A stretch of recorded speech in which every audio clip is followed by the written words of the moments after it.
அவ்வளவு காயம். நான் ஜூன்ல வரேன் அப்படின்னு சொன்னேன். ஜூனுக்கு ஒரு 2 நாள் முன்னாடியே பிள்ளைக்கு பொண்ணு வந்துருச்சு மேலாம் அப்படின்னு சொல்லிட்டு எதுல சுட்டாருன்னே தெரியல. நீ கிளம்பி வா, பிள்ளைக்கு மேல அக்கறை இல்லையா அப்படிங்கிறாரு. நான் வந்து எங்க இருப்பேன், வீடு பார்த்துட்டு தானே வர முடியும் அப்படின்னு சொல்லிட்டு நான் சம்பளம் எல்லாம் வாங்கிட்டு வந்து ஜூன் 1ஆம் தேதி வீடு பார்த்துட்டு இங்க கூடி வந்துட்டேன்.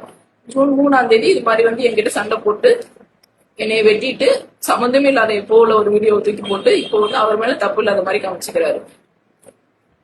அவர் வந்து தொடர் குற்றவாளி, ட்ரக்ஸ் அடிக்ட் வேற, ரொம்ப டார்ச்சர் பண்ணுவாரு எங்களெல்லாம். சோ அதனாலதான் நான் ஒரு நேரம் பிரிச்சிருந்தேன். இப்ப கூட சேர்ந்து வாழ்றேன்னு சொல்லி வந்துட்டு இந்த மாதிரி பண்ணிட்டாரு ஒரே நாள்ல. அவரோட சேர்ந்து வாழ முடியாது, எனக்கு நல்லா தெரிஞ்சுதான் நான் பிரிச்சிருக்கேன். சோ இந்த தப்பா வீடியோ ஷேர் பண்றது எதா இருந்தாலும் உண்மையை தெரிஞ்சுட்டு அதுக்கிட்ட ஷேர் பண்ணுங்க.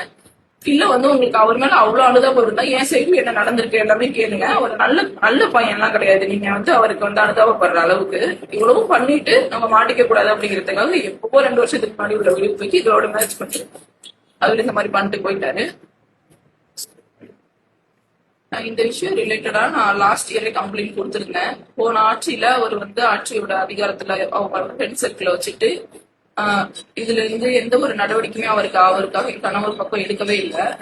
எந்த ஒரு நடவடிக்கையுமே எடுக்காததுனால என்னை ரொம்ப அலைய விட்டாங்க. எனக்கு கடைசியில என்ன சரியாயிரும், தெரியாம பட்டா போய் சேர்ந்து வாழு அப்படின்னு சொல்லிட்டு அனுப்பி விட்டுட்டாங்க. இந்த ஆட்சியிலேயாவது எனக்கு இதுக்கு ஒரு நல்ல முடிவு கிடைக்கணும். இதுக்கு முன்னாடி நான் எஸ்பி ஆபீஸ் சிஎம் பெட்டிஷன் வரைக்கும் கொடுத்திருக்கேன் போன ஆட்சியில. ஆனா எனக்கு எந்த ஒரு நடவடிக்கையுமே எடுக்கல.